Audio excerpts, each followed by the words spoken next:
Hello, everyone. It is Friday, August 15th. Patrick Scott here. It is 2 p.m. on the West Coast.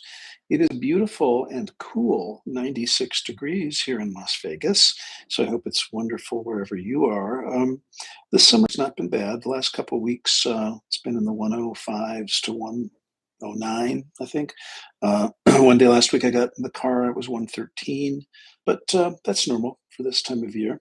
And there was only a couple days where I thought it was a little bit crazy. And so, wherever you are watching from, I'm hoping it's wonderful.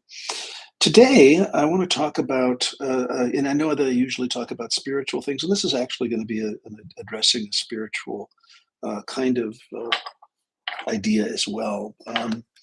There is a fear out there, and I'm going to put you on my table so that I don't jiggle my lap because I tend to jiggle a lot. So I'm clearing up my table and moving you. And here we go. So you're going to be up here.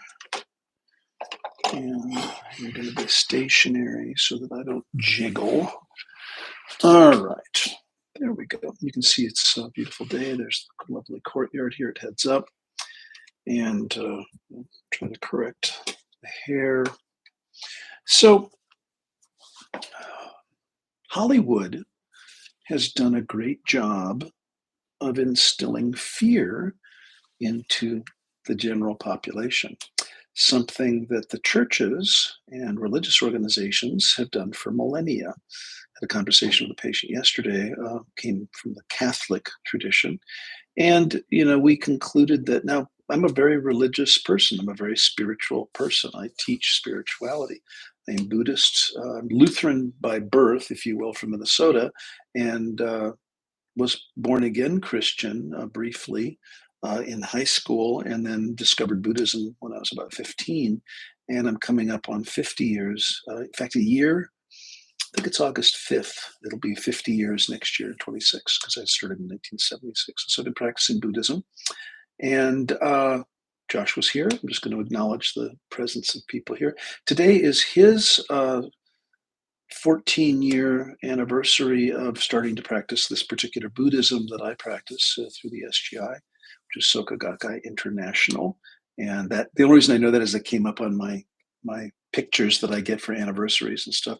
It is also my partner Rick's 66th birthday, so it's an auspicious day for him and for I and for Josh.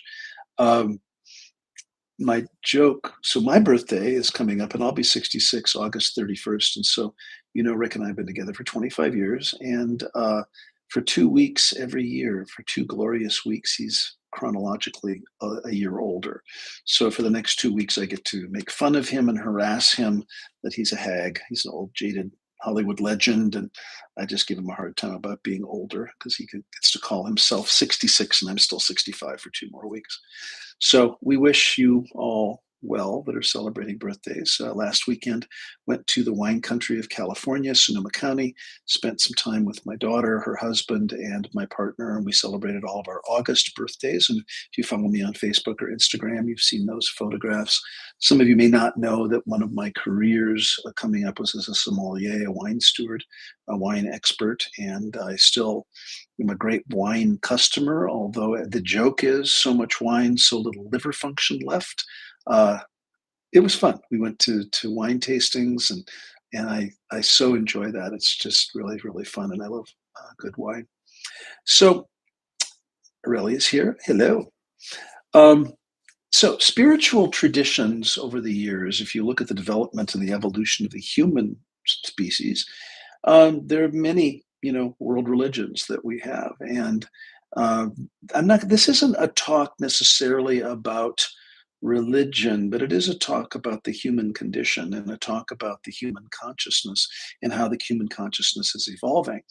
And in this is my view, of course, we have lots of organizations and things in the public discourse. And now we have the availability of more information than has ever been available.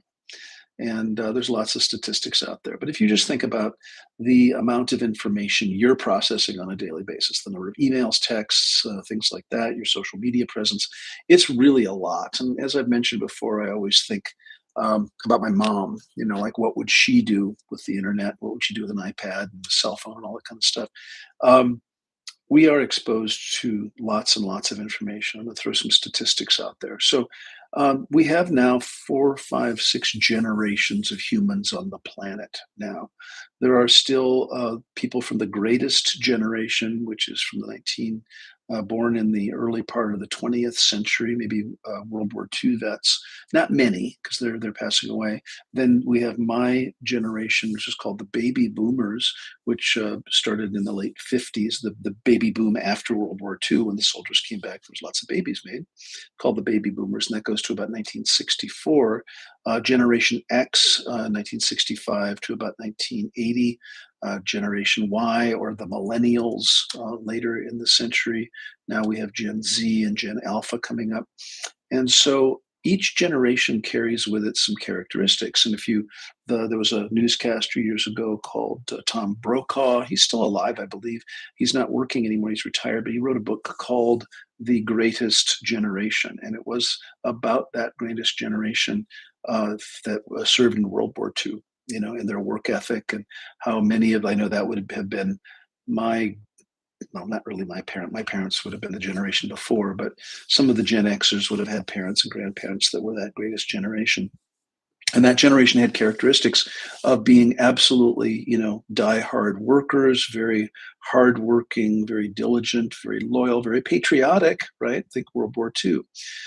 Baby boomers then came out of the generation of post World War II. That's me. We in the 1960s were called latchkey kids. A lot of our parents had to work. We were raised also with a strong work ethic. We had more benefits and more stuff than the previous generations during the wars and the previous part of the 20th century. People did without a lot. And so starting in my generation, all of a sudden there was more abundance getting into the 70s and 80s. And then the generation X, came along. Very tough, considered to be a very tough generation, very much you'll see YouTube videos and memes about the Generation X people that say, we didn't have water bottles and we seemed to do okay. We didn't have seat belts and we seemed to do okay. We didn't have car seats and we seemed to do okay. And they kind of make fun of today's generations with all the safety and all the water and drinking the water and having the kale and having all the healthy stuff. We did just fine. And then Gen Y, or millennials, now are being accused of maybe being a little bit spoiled and maybe not so industrious, having more boundaries around how much they work. And that seems to be following in both Gen Z and Gen Alpha, as an employer, that I'm seeing that in my generation and subsequent generations, it was understood that you work, and you work a lot. You work a lot of hours. Doesn't matter what you do, whether you're a teacher, a nurse, or doctor, or whatever. You're going to work a lot of hours. You're going to work on weekends. You're going to take call. You're going to do what you need to do. You're going to do what you need to do and work multiple jobs to feed your families. Well, along with the technology, and we'll get to this whole ChatGPT and AI thing. That's the purpose of this talk today.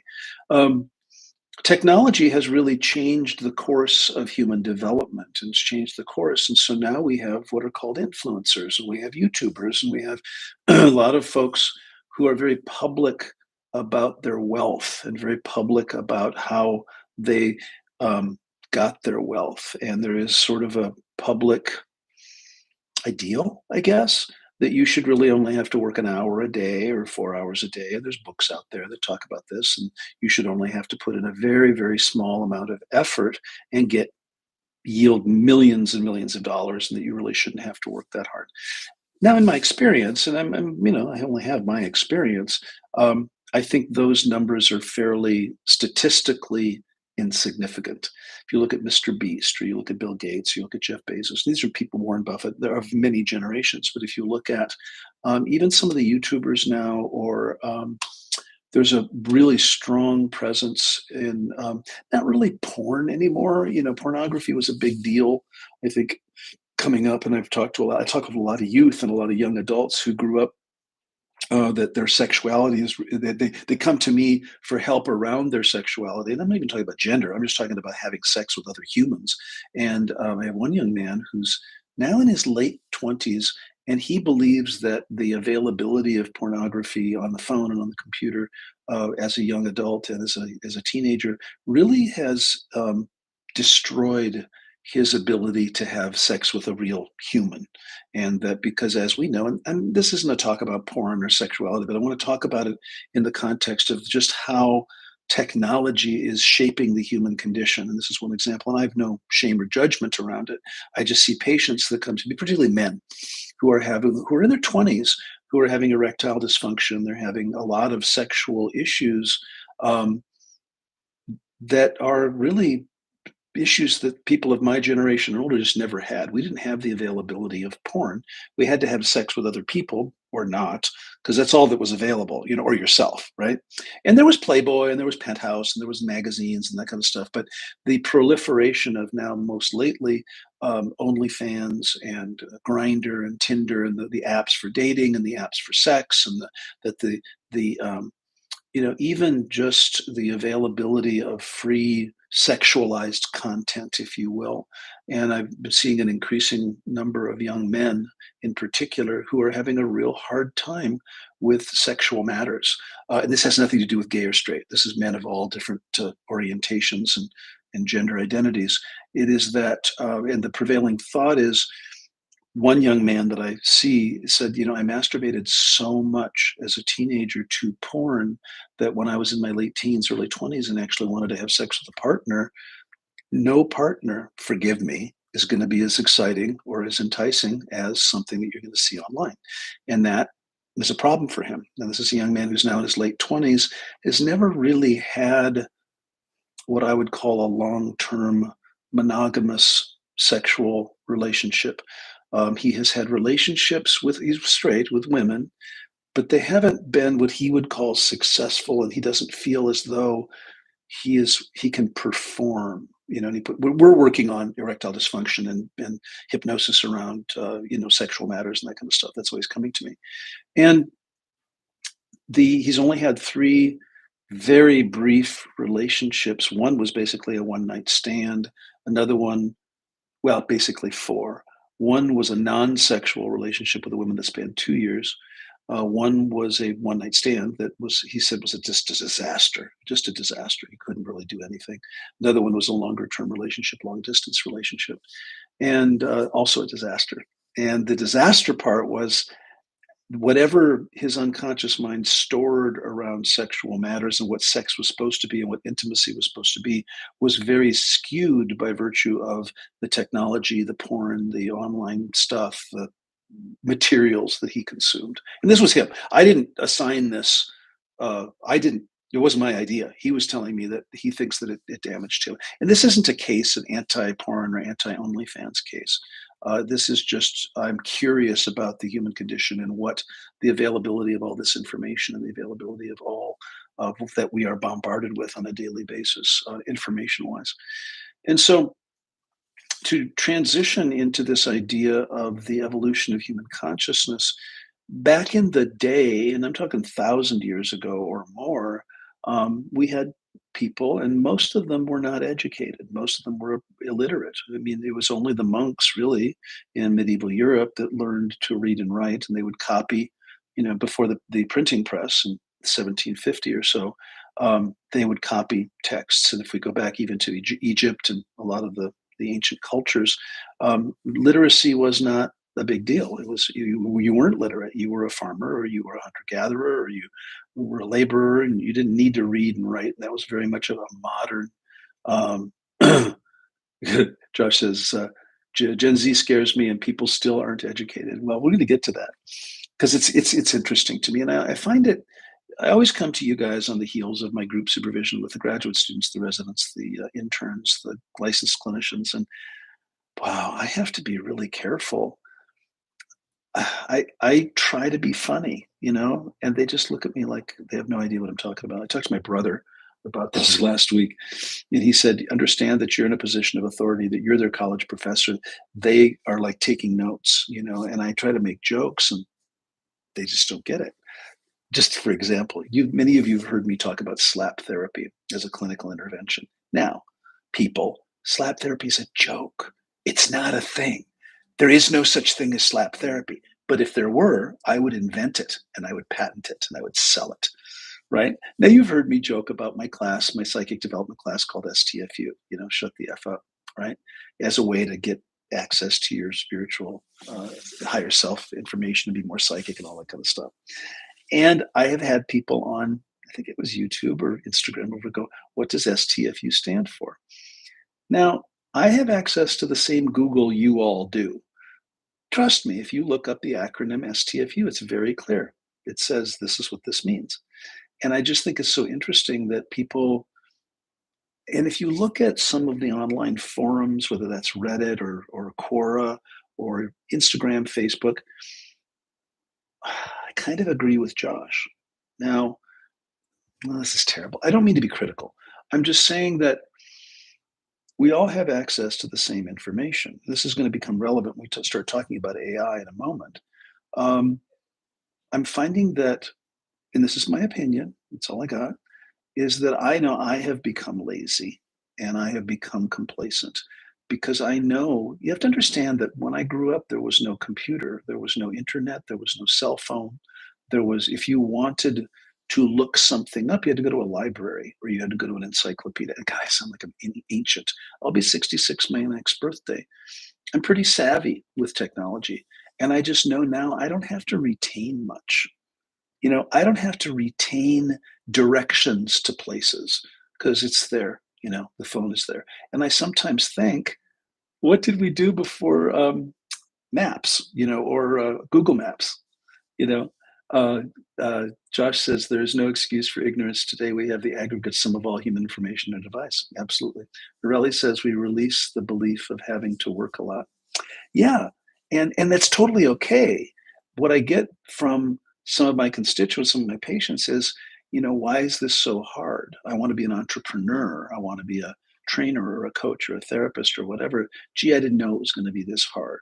And like they're surprised. Like they thought that, well, you look at a YouTuber and how hard can it be? To me, it looks really hard.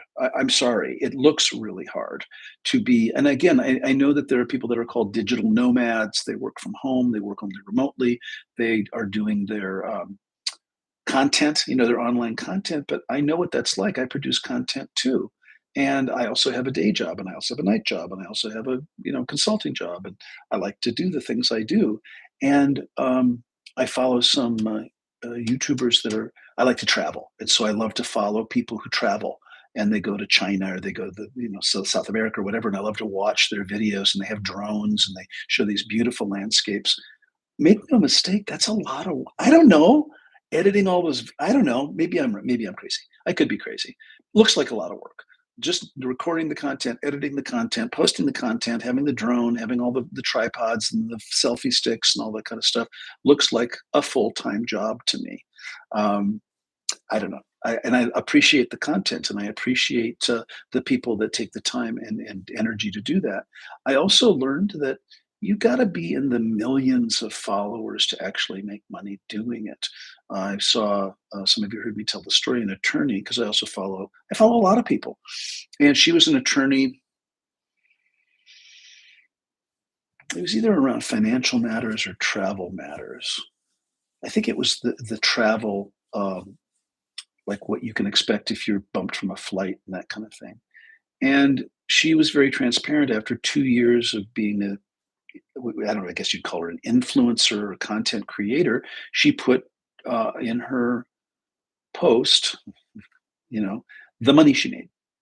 Now she's a full-time attorney. She has a practice. She works for a law firm. That's what she does as her day job. But the YouTubing, if you will, is just a side thing. And she has 500,000 followers. She was posting, and she would make, some big months she'd make $7,000 or $8,000, which is a lot of money for extra cash, right? Most months it was 1,000. Most months it was 1,000 or 2,000. Now again, depending on your point of view, and trust me, she makes more money as an attorney than she does on YouTube, but she just wanted to be really transparent and say, for all of this work and for all of the views and for what you may think I am, there really isn't that much money. Now, where the money is, because I also work with a lot of sex workers, is in OnlyFans. And if you don't know what OnlyFans is, you can look it up. It's an online platform where people can, and I hesitate to call it porn, but it's more like a place where people can be sexual, I guess, or put their physical body up, and then people subscribe. And I know that some, and I've had patients who have OnlyFans accounts. Funny story. Mom and dad bring their 14-year-old girl, and they're really upset, and they're clearly that she's in trouble. So I, what's going on? And they have discovered that she has an OnlyFans account and that she gets online and she sells. This is, I don't even know how to talk about it. She doesn't have sex. She doesn't get nude per se, doesn't show parts, but she's online and people, men, I suppose, maybe some women, pay a subscription. And I know that for some of you that are really well versed in OnlyFans are going, God, you're really dumbing this down, or you sound like you're so stupid about it. I'm not that stupid about it, but I'm trying to give you an example of what people do to make money. And the funny part was the reason why she got caught was all of a sudden her family noticed that she had stuff. She had like purses and shoes and clothes and things they weren't buying for her, and that she would spend a lot of time in her room, which teenagers do. So they were asking her about where did she get the money, and she for the this or the that, and she would just start telling stories about my friend Cindy gave it to me, or da da da. Well, after when the Chanel bag arrived, I think they figured out that she's making some money somewhere. So they looked in her closet and they found the whole setup of the tripod and the camera and the whole thing. And they figured out, and she finally fessed up and said that she had an OnlyFans account. They didn't know what that was. And she'd been making pretty good money. Now, this was the funny conversation between the teenage girl and the parents. So they're all three in here, right over there on the couch. She's in trouble. Now, she wasn't in any legal trouble, really. It's just that the parents discovered it, they found it out, she fessed up, and they didn't have any idea what to do. So they come to see a therapist, right, about how do we handle our daughter who's selling her body online? Like, what are the implications? Is this kiddie porn? Is this prostitution? What are the legal implications of are we going to get the CPS going to come, Child Protective Services? Are they going to come and take our child away because we've been neglecting our child because she's selling her body online? So we talked it out and we did family therapy, meaning I did meet with all three of them. And then I had the parents leave and I met with the young woman and we're working it out. And she's doing great. She's fine. But good little entrepreneur. She figured out how to set up a tax ID, a credit card processing thing, an OnlyFans account, and I gotta believe there's screening you got to send an ID or something. I don't know how she did it, but she did it, and she was quite a good little entrepreneur. Now the argument was, Mom and Dad, I'm not being assaulted. I'm not having sex. Nobody's seeing anything really. I dress up in certain outfits and I'm talking to men mostly or exclusively online, with the chat, and everybody wins. They pay me. I like it. They send me gifts. I'm making money. Nobody's getting hurt. I I love it. I love the attention. They love looking at me. They love talking to me, and I'm not doing anything sexual. I'm not doing anything that I wouldn't do. And I'm in the safety of my own bedroom. Kind of what's the problem? Now, as an adult and sitting here as a therapist going, well, she's kind of got a point. That wasn't helpful to the parents, but we worked it out. And we had to, and of course, as a 14-year-old, very good little entrepreneurial 14-year-old, we had to talk about, the implications and safety issues and all that sort of stuff. So my point around the technology is that I think at once we have become really complacent that the availability of information is at our fingertips. Like Josh says, I mean, we have all the world's information, anything that's ever been recorded. I have a friend who's passed away. He's a musician, and he was in his 80s. He passed away in his early 90s, actually. He played with Frank. He played here in Las Vegas with Frank Sinatra and all the bands, the big bands back in the day in Las Vegas. And he retired in the early 90s. And he and I were friends, and I'm a musician as well. And so that was the connection. And he learned that in where he lived in Riverside, California, that there was community-based free internet, meaning that they have internet Wi-Fi, if you will, in this community, and it's free. to any citizen that lives in Riverside. Now I have act I have accessed that free internet, and so I was with him, and he said, if I wanted to get online, what would that look like? I said, well, just, what about a phone? He goes, well, I have a phone, but it's not, doesn't have all it's too small. I really can't. I said, what about an iPad? So we went to Best Buy one day and we got him an iPad. And to him, as a 93-year-old who had never done email, he had had a cell phone. That was really basically all he did.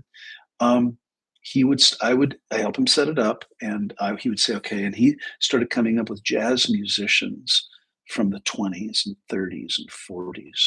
And I didn't even hear of half these people. And every single person called forth had their recordings online. And for him, it was such just the joy in his face that he could just dictate, press a button and go, come up with, Jack Teagarden or Benny Goodman or, you know, Ted Lewis or any of these big band performers, Harry James, and that they would, even if he said, play it on YouTube or play it, whatever. And I taught him how to dictate it, and so that he didn't have to type. And it was absolute the joy, the sheer joy of having access to all these artists and all this music, because his whole life was music. And what he said he missed in old age was listening to music. And, he didn't navigate having a, Sirius XM radio or whatever, all those different, ways that we can listen to music today. And so I'm saying that the technology is beautiful. It's amazing what we're able to do. And it brings a great deal of joy to a great many people on the one end. Now, on the other end, I have a grandson and a granddaughter who are 7 and 9 right now. Just was with them last weekend, and they are, as their father would say, addicted to the devices. Absolutely addicted. And I was with them for a big birthday party last weekend, and each of them has an iPad, and they. No, you know what? To be fair, and I did give this feedback to their mother, my daughter, they did really well at the party. It was a birthday party, big birthday party, and they had their iPads that when they were seated at the kids' table for dinner, they looked at their iPads. But they got up and they socialized. And Mason, my grandson, played piano. He plays piano and played Happy Birthday and did really, really beautifully. And so out here, compared to how bad it could be, I think they're pretty good and pretty balanced children. I don't know. I might be biased. They're my grandkids. But the parents are concerned that these kids can't seem to function for very long without now they don't have phones. Make no mistake, they don't have phones. They're 7 and 9, but they have iPads and they have computers or availability of computers. And so their concern is that, do they have any life outside of the internet? When COVID happened, I had a lot of parents questioning, now school is online, friends are online, social media and interactions online, cyberbullying is online, human trafficking is online. Everything is online now. How do we protect our kids from that? And I think it's a really great question. What's happening is as we evolve, so go back in time, religion, this is going to ruffle some feathers. There's a distinction between religion and spirituality. I work with a lot of people who I say, do you have any religious or spiritual practices? They say I'm spiritual, but not religious.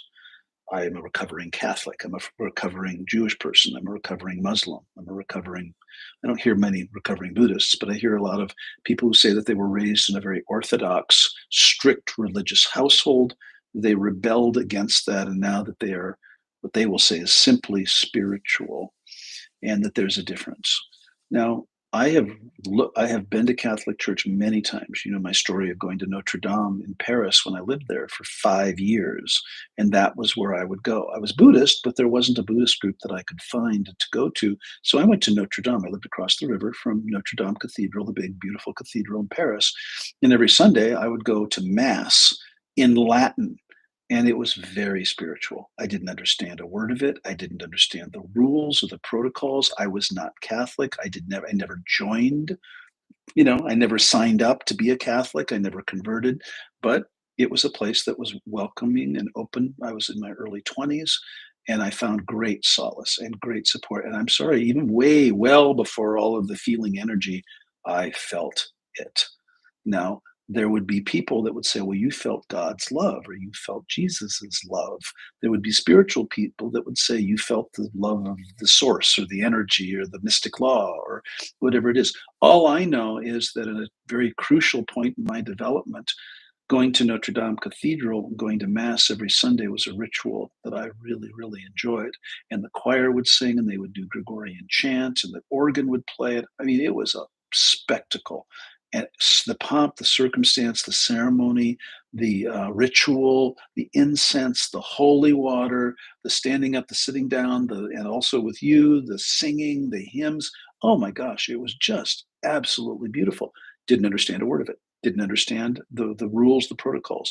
And for me, I found a great deal of comfort in that. In addition, I still chanted at home. I still did my Buddhist practice. But in terms of getting with a congregation in a place like that, and if you ever have a chance to go to a big ass European cathedral, just go in and just feel what it feels like. Really, really beautiful. And I know that, we have churches and cathedrals here in America too. And so there is something about that is energetic, never mind the religious part of it. Now, for millennia, religion has been used to control the masses. And this is not unique to me, and I'm not making this up. Um, Aurelia, I'm seeing that you can we release the belief of having to work a lot. Yes, we can. Absolutely. That's release work.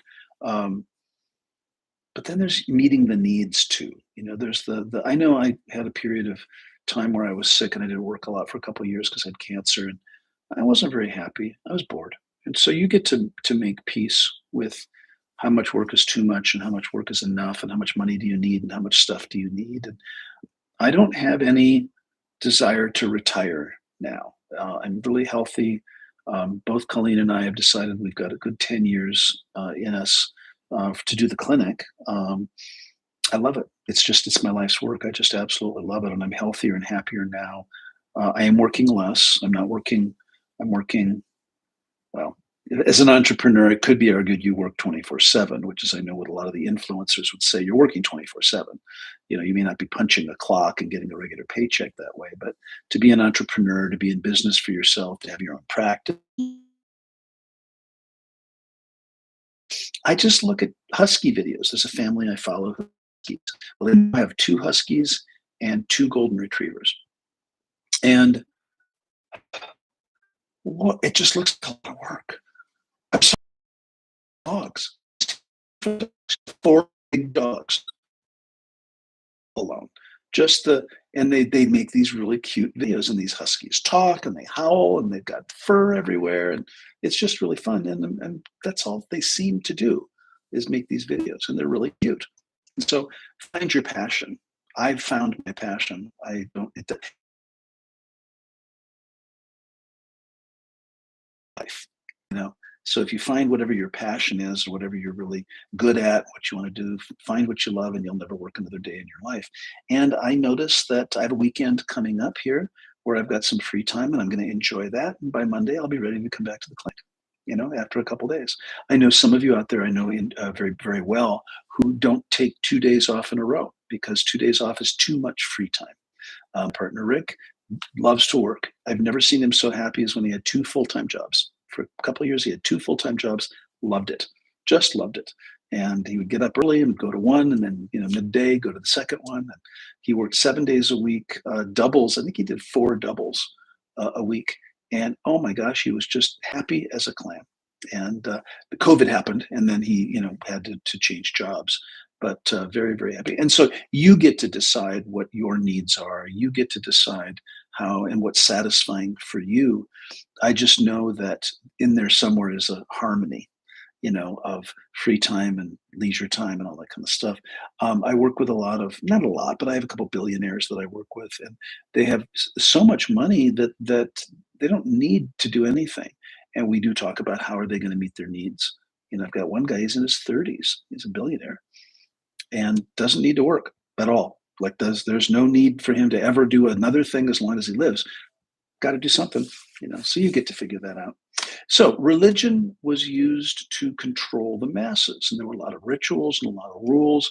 And if you look at the evolution of even the Christian church, and I'm not an expert in Christianity by any means, but you look at just which gospels were replicated.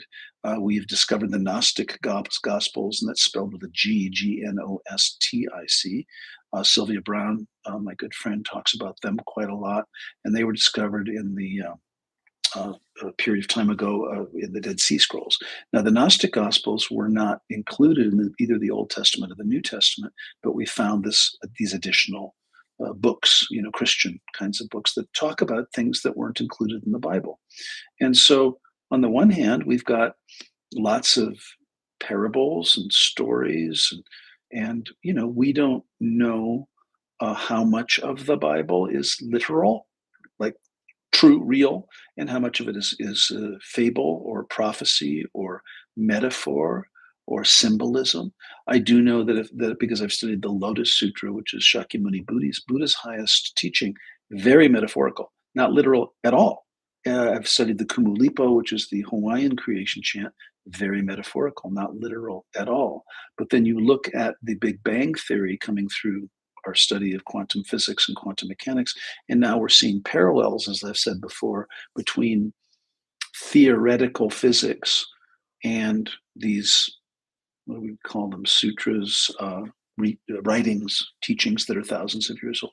So when we talk about the merging of science and spirituality, which has been a prevailing topic, we see that man or humankind has attempted to understand the world around them through religion and through spirituality and through visibility.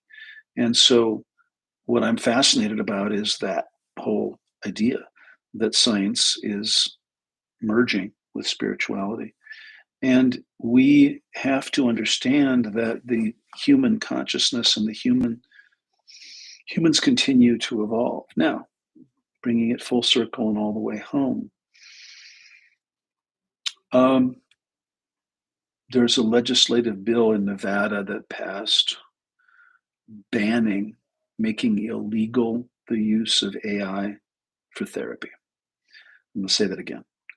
So if you see something online, and you will more and more, advertising, get psychotherapy or see a psychiatrist or get whatever you need by a AI generated bot, that is against the law. And I'm not sure how they're going to regulate it, but what has happened, and there are several cases where teenagers have actually committed suicide because the AI bot told them to, and that's not a good thing. And so people ask me if I am worried that I am going to be replaced, because, of course, the prevailing fear is that all of us are going to be replaced, that there will be no need for human work. And back to Aureli's comment that we just won't need to work at all because there'll be a bot, there'll be a robot, there'll be an AI generated something or other that will do absolutely everything that we don't want to do. Now, so that's one point of view. My point of view is, I don't think it's denial. I don't think there's any substitute for human interaction. Now, so what we're going to talk about for the remaining few minutes here is I want to talk about AI, how it's manifesting now. I want to talk about, yeah, Josh says, I'm terrified of being replaced and my skills no longer relevant. You will be fine. There will be always something for you to do. You're creative, you're artistic, you're technically savvy. There's no danger that you may have to evolve your ways. I never believed that I would be doing this online. I never believed that I would be doing telehealth over Zoom. I never believed, I just, not because I was opposed to it, it's just I didn't have a picture for doing therapy over video chat. I remember in the 60s, the World's Fair in the 60s, talked about video phones and stuff, and that someday we were going to have phones with video cameras. And I remember just thinking, well, that is the craziest thing I have ever heard. How ridiculous. But we also had a science fiction TV series in the 60s called Star Trek. And some of you know this show. And the most amazing thing for me as a kid was the elevator in the Enterprise, which was the ship, and that all they would do is walk up to the doors, and the doors would make this sound, and they would open up, and you'd go into the elevator, and then you would say, bridge, or you would say, deck 5 or whatever it is, and the computer would shut the door, and you'd go to deck 5, or you'd go to the bridge or whatever, and the doors would open automatically. And that was when I was, 10 years old or 7 years old. That was the most amazing, bizarre, couldn't ever imagine something so outlandish. Well, now it's every store you go to, the doors open automatically. It's not a big deal. They don't make that sound that the Star Trek ship made. You know, we dictate most everything now. We dictate so many things. And it's old hat. And I'm a better dictator, so to speak, than I am a typist. And so it's easier for me to dictate notes, to Spotify or or I press my remote on my and I know this is going to be revolutionary. In the 60s, we had to get up and change the channel. But now we have a remote. I don't have a remote with me. But let's say I have this phone and I can just say, and I'm not going to say it because she's going to appear, is to say the name of the thing, SIRI, please play Harry James on YouTube or whatever it is. And all of a sudden, the music starts playing. And that's pretty revolutionary given where technology was 40 or 50 or 60 years ago. We couldn't have imagined this self-driving cars, drones, on and on and on. And so we're in the middle of this evolution right now. I want to get to the idea of AI. So at least in Nevada, I can't speak for other states, but I know that there was a legislative bill that came out that said that it is not okay. Two things. Number one, it's not okay to do psychotherapy with AI, meaning no matter what the internet says. Now, interestingly, I had a crisis case happen this morning. And one of the clinicians tried to call me. I was not available.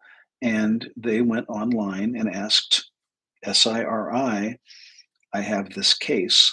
This is what's going on. What should I do? Now, I will tell you, the clinician, printed out the instructions. And then when I got to the office, they said, this is what I did. They were in crisis. Is this accurate? And it was right on, absolutely right on, to help somebody who's, feeling suicidal, that kind of thing. I wouldn't trust that, though. And I know that we have robots that are doing surgery, and we have robots that are making cars and all that kind of stuff. The human condition is such that there's still plenty of nuances of things and distinctions around some things. So I work with an organization called Billings Clinic, and they are piloting an operating room dictation system. So for the charting for the surgeons are still doing the surgery, by the way, but instead of having to type or dictate their chart note, their operative report, they have cameras and microphones set up in the operating room, and the surgeon, is doing, let's say, an appendectomy. He or she walks in and says, okay, this is Mrs. Smith. She's a 56-year-old female. We're doing an appendectomy, a routine appendectomy today. The date is, the time is. I'm Dr. So-and-so. And they go to work. And please give me a scalpel. And we're going to do a 5-0 proline suture here. And we're going to close. And he's just doing what he does.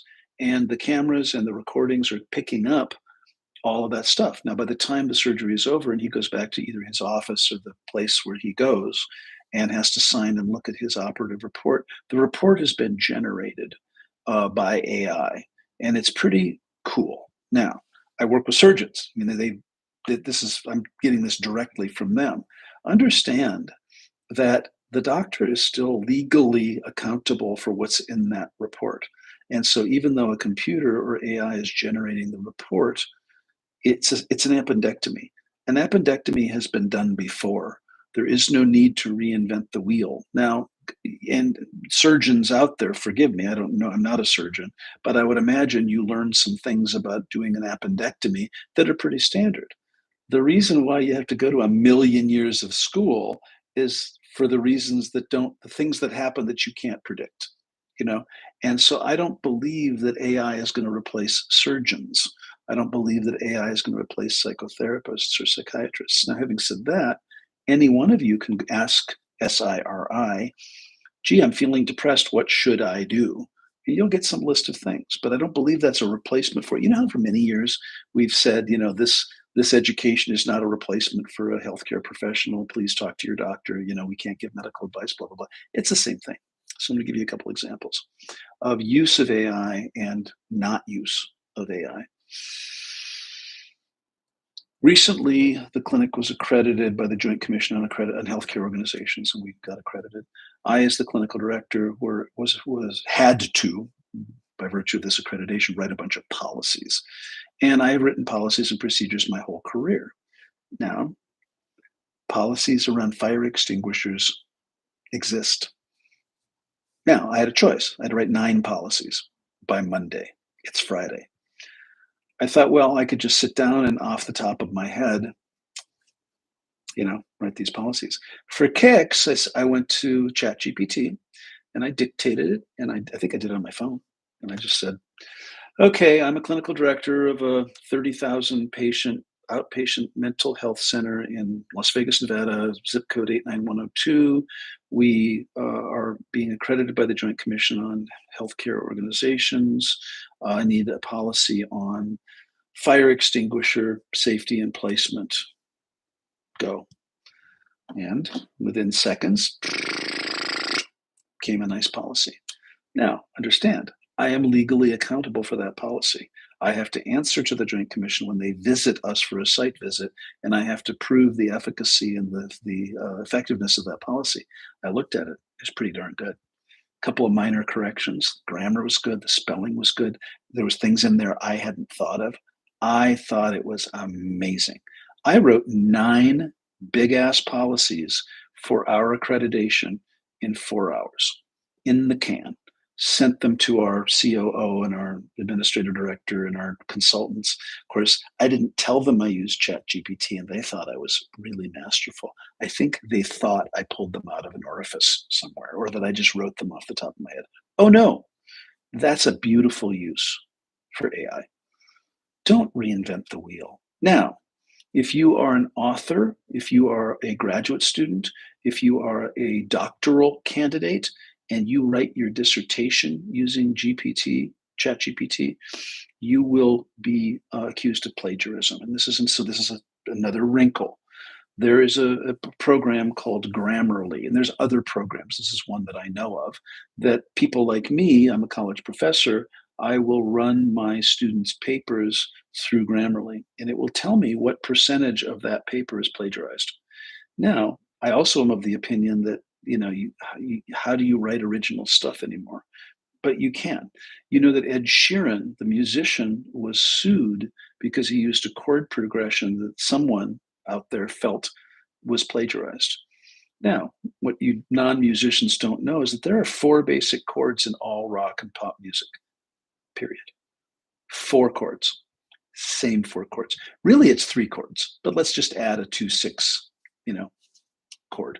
And some of the musicians are kind of rolling your eyes going, yeah, if you listen to pop music, if you listen to Taylor Swift, and I love Taylor Swift, don't get me wrong. If you listen to any rock and roll, any pop music, anything at all, it's the same chord progression, different key, different tempo, different time signature, different words, but it's the same chord progression.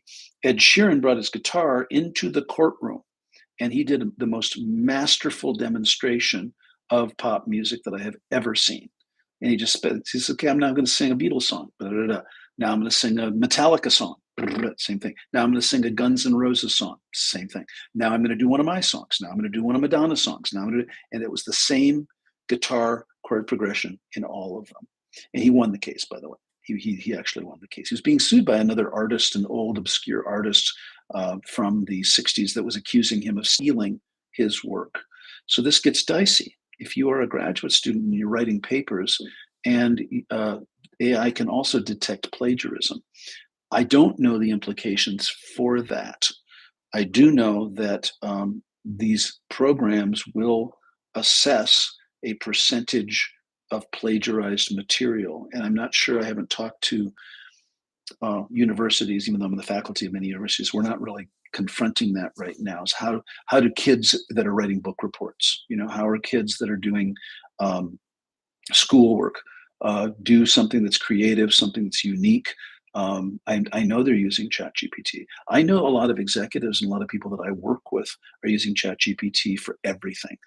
You will see note-taking devices on Zoom and where people are not going to a meeting. In fact, I had a coaching session with a doctor. It looked like this was funny. This kind of threw me off a little bit. He didn't show up. His device showed up and took notes. I don't know what he thought we would talk about because the content was supposed to come from him, but his note taker thing showed up. And I said, well, hi, need to talk to John. I hope John's here. And it's taking dictation, taking every word I'm writing. And so I said, well, I don't really have anything that I'm going to tell you. So please reschedule the appointment. But I was on for 10 or 12 minutes and it was capturing every word I said. And I was a little flustered, like, I'm not sure you're sending your note taker device to the session, but not you, and it was kind of fun. We got through it. He apologized.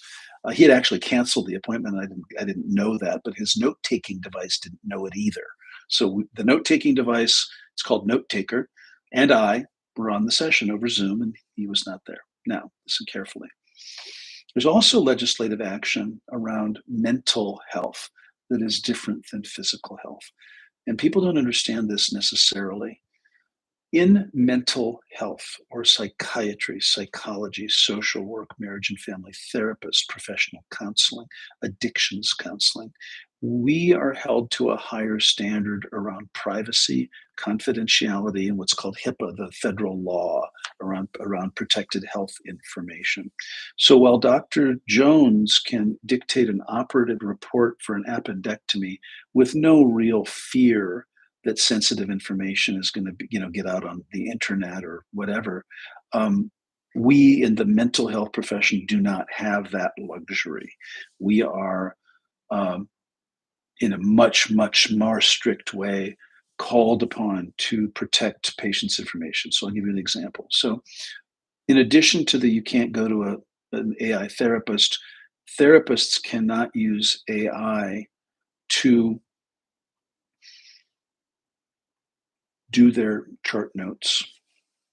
I can write policies, I can write a template, but understand that anytime you dictate or you type information. So if I use this as an example in group supervision.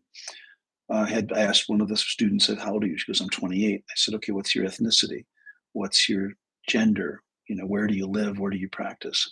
And if I say she's a 28-year-old Filipina American female who lives in the XYZ zip code, who's works as a student at Heads Up and does physical therapy on the side, and I started listing all this. All of that goes out to the internet, and all of that information is put out there to get information back. And that is the issue with confidentiality and privacy in a mental health context. And so, what the legislative and the boards and the legislature this year in Nevada said is you can't do that. You can't dictate your chart notes into ChatGPT and have them format them using any identifying patient information. Now, having said that, you can say, I am seeing a patient who is depressed. Please help me formulate a treatment plan for major depressive disorder, recurrent, moderate, ICD-10 code F33.1. And ChatGPT will come up with a standardized treatment plan that's beautifully crafted, by the way. That's fine. Pardon me. But at no time can a clinician like me put out, because understand, the details I gave you about that student are very specific, and they're very specific. She's the only one that's probably meets that criteria, and it could be putting out her information and pairing it with a diagnosis or a treatment plan or a crisis actually puts out her private information out there. This happened to me years ago when I was doing my research as a master's candidate. I did a study, and in the published journal articles, I had interviewed a number of people, and in the actual paper, the actual articles, I didn't use any names at all. I didn't even use genders or ages, but I happened to say in one of my things, one pastor at the Metropolitan Community Church in Long Beach said the following. This guy read the paper and he called me and he said, I'm it. I'm the only one. Anyone that reads this article is going to know it's me. That's not okay with me. And this was in 1990, 92, actually. No internet, no cell phone. This was just him looking at the journal article in the journal, the published paper, and realizing that anyone could identify him as a public figure in that church, in that community at that time. Not okay. And so I say this to all of you, and we'll come to a conclusion here that, and I'm going to close with one story before we conclude. Um, it's a wonderful resource. Use it for things for what it's intended. You know, there are boundaries around it. There is no danger of you being replaced. So saw this. You can see this on YouTube. It's a North Korean diplomat, former diplomat from North Korea, who is now living in South Korea, and he sat with a phone, and it was really cool. And he sat with a phone, and he wanted to know what information about North Korea that's coming to the West was accurate or not. And he started asking questions. Now he's speaking in Korean, it's translating in Korean and spitting out English so that we can understand it. And what he said was, and he was asking very detailed questions about Kim Jong Un and the North Korean military and the diplomacy with Russia and China, and very, very specifically detailed questions. And what the conclusion he came to is that it's very clear. And he was not charged about it at all. He just said, you have to understand the information that you're getting back from ChatGPT is the Western party line. It was generic information and it was not incorrect, but it was very much of a Western point of view. And it would have been the propaganda or the stuff that would be out on the internet about North Korea. That's it. It wasn't inaccurate, but it wasn't at a depth that would challenge it. Like there was no top secret information. What are the launch codes for the nuclear arm? Nothing like that. And he was very even handed about it. He said, it doesn't surprise me that the information I'm getting about North Korea would be the information that's on the internet about North Korea. Nothing revolutionary, nothing that interesting. It would have been all the stuff that we have access to because North Korea doesn't use the internet. North Korea is a closed state. It doesn't share anything. North Korean citizens are not permitted to share anything. And so as a relatively recent, last 10 years, defector to South Korea, it was a test on the accuracy and the veracity of using ChatGPT for information. And he was very even-handed about it. He just said, for what it is, it's fine. It's interesting, I guess, but garbage in, garbage out. What you're going to get from ChatGPT is what the world has put into the internet and all the available information. So for some things that you don't need to reinvent the wheel, it's perfect. It's wonderful. I use it every day. For other things that are more personal and more specific or creative, if you're an author, you're not going to be replaced. If you're a musician, you're not going to be replaced. If you ever watch like Charlie Puth in the moment, he's a recording artist, a composer, a singer. What he does is, or Ed Sheeran or any of them, what they do in creating their music is just masterful and beautiful. And you can probably say to ChatGPT or some music program, please create a song in the style of Taylor Swift with Ed Sheeran lyrics and in the style of reggae. I suppose you could do that. It'll come up with something. But I have no fear whatsoever that it's going to replace true artistry or true creativity or poetry or anything like that. I really don't. I'm starting to get images on, I guess it would be YouTube or Instagram, AI generated people. Like they'll say, okay, here's the photograph of the Tsar of Russia in 1850. Here's what he or she would look like today if they were alive. That's interesting to me because it's taking the photograph, the historical photograph, and kind of bringing it to life. I think it's interesting. Does it replace? Is it accurate? Now, the concern, getting back all the way back to porn and OnlyFans and stuff, there's now AI generated porn, I think, and images of humans, people that make me, and they're doing things with ethnicities now, show me a man who's part Filipino, Japanese, and Irish, from the Balkans who has and it'll give you an image. And then you get to decide what you like about that. But have no fear. There's no danger of us going away. There's no danger of us that it's going to take over the world. There's no danger that the robots are going to, and that's all Hollywood's generated stuff about us being, held hostage by robots and that kind of thing. So that is our talk on spirituality. There's no danger of AI replacing spirituality or a spiritual connection. There's no danger of AI replacing your relationships.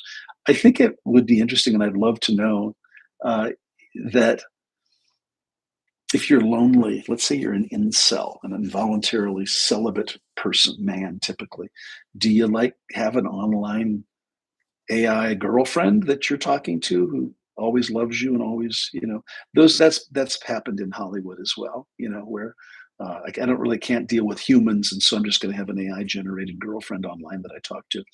I don't see the harm in that. I mean, it's fun. It sorry, but adult bookstores have had blow up dolls for years, and other toys and things. So I'm kind of even handed about it. I'm not afraid. I think it's a wonderful tool. And so, with that, I wish you the best. I want you to have a great weekend. And we will see you next week on another YouTube Live. Be well.